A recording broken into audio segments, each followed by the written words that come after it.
Guys, please subscribe and help the channel get to 150k subscribers. Yay!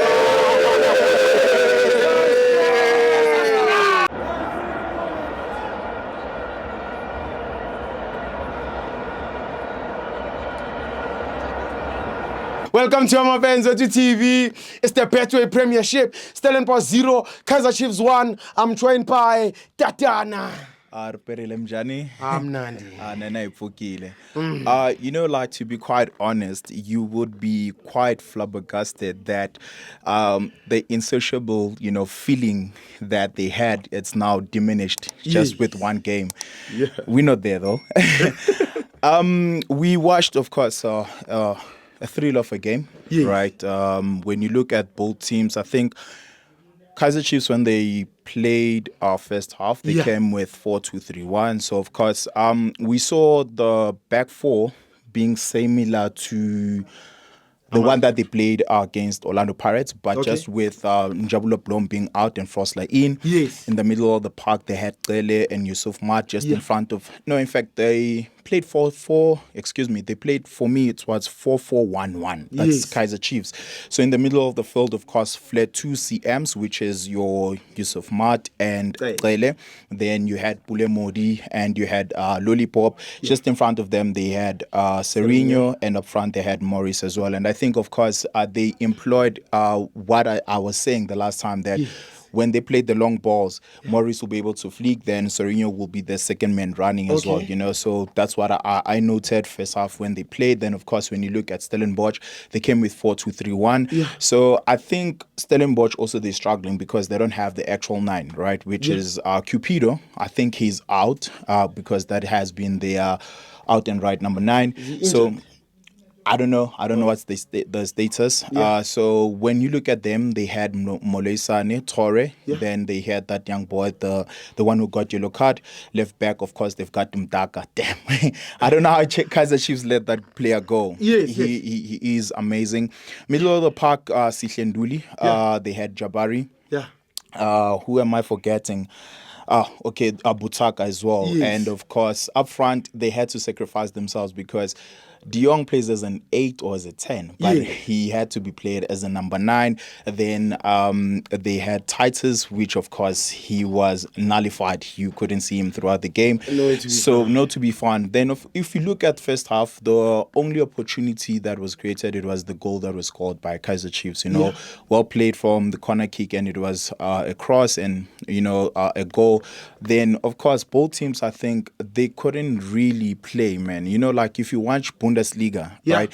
That is the type of play, so it is impetus kind of a play, so they're playing in high tempo, they're playing in high tempo. And again, I'd really want to applaud Chiefs today. Why is that? Is because I think the modus operandi today was gotten that press them high, because you could see Jabari and Sihlendouli, they couldn't start the play from the back because that's how they play, right? Then of course the first half, I think minimal changes. You hardly saw Vuma making any saves. You hardly saw Stephens as well on the other side making any saves. Second half came, and I think that's where Stellenbosch changed, and now they're playing identical to Chiefs. So they're now going 4-4-1-1 once more. Who did they take out? The boy, as I said, the one was playing right back, deployed Molesane. So why am I saying it's quite identical? Molesane is a centre back, is playing right back, meaning that going forward, he won't afford you anything.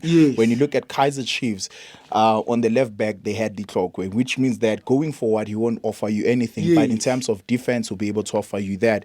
But then who was effective from Kaizer Chiefs' side is that they had Frosler, at least pushing up. Then what will happen is that the back four, it will shift into a back 3. So now you have the Clockay slotting in as a live centre back. Then you had Roshin Dortley as a centre back. You have Miguel Inacio as a right centre back as well.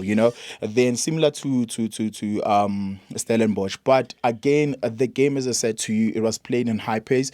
Then we saw Pili and Mdaka, right, giving Frosler and Lollipop on the other side, a tough time.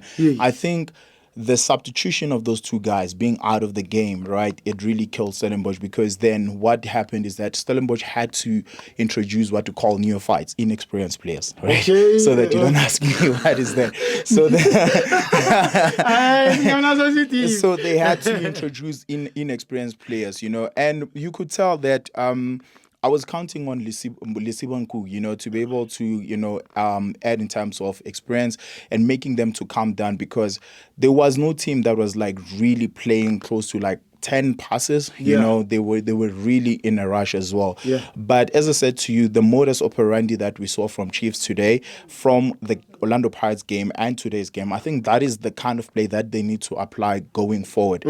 If I was a Kaizer Chiefs fan, not that I'm being pessimistic or negative in any way, is that like, let's see if our coach can be able to carry this through, because our coach tends to change the lineup, which kind of like also have an impact in how we want to build, in how we want to, you know, get the results, you know. So in terms of first 11, if I were to be honest with you, this is what they got right. And I think also towards, you know, like when the game was playing, have a Ranga Chivaviro. So it's I think it's not only Kaizer Chiefs players. If you watch PSL overall, that's one thing I don't like about local coaches, is that you take out Morris, who you bringing? You need to bring a like for like, because then what happened is that when they took out Morris, which was somebody who was holding the line up there as well, and playing the ball, holding the ball, inviting play and make them play, was no longer there, right? So it then means that you're sacrificing. You have a Pule Modi playing inside. You have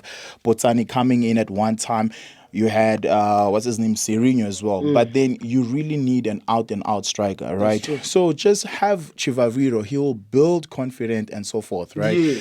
Then again, I think on the next game, they're going to have Mtetwa, and I really believe Mtetwa is going to add that value and be able to let Tele to be able to play as a number 8. Tele did very well by sneaking in between Inasio and Dortley there, but I think like in terms of defensive duties, he doesn't have the defensive attributes, right? But in terms of him being a ball player, being able to position himself and be able to intercept the balls, we've seen that very well. I think with Ox coming in, we're going to see a more stabilized middle field. As I said it last time, they do have you know, experienced squad, you know. It's just a matter of being able to build up from this. But other than that, man, what's this? Stellenbosch really never troubled Kaizer Chiefs. I don't remember Vuma making any save. And again, I think one thing that needs to improve from Vuma, which I've noted like from other previous games, is that he's not comfortable from playing in you know, fit. And when you look now with today's football, what happens is that if you are a goalkeeper, you are also a player. That's true. So then you need to be able to be involved, right? So, but then maybe today's game is not the game, but I've noted that as well. But we did witness quite an exciting football. It was a spectacle, and you know, according to me, man of the match, I wouldn't give it to, of course, Lollipop. I'd give it to Pule Modi. He did put in a shift. You know, it's hard not to recognize. And my favorite player, of course, Dortley. I think he did as well. You know, but Pule Modi, he was man of the match. And hopefully, as I said to you, you know, this is the pattern for them, right? The coach just keep this and be able to move forward. But then, please, bro, that feeling of, you know, saying like, no, now you appeased because of, bro, you just drew one on Tuesday, 2 own goals which you never scored, right? Amazulu scored 4 goals. No, no, it's not a banter. It's not banter. No, it's facts. It's facts. Hundreds. It's factual, right? It's not banter. So I don't want anybody to take it, you know, like with you know what I'm saying? It's not banter. It is what it is. But then, of course, today's performance compared to Tuesday's performance, an upgrade, right? But then don't start and be excited. Just be humble, you know, and say like, you know what, we've won today's game.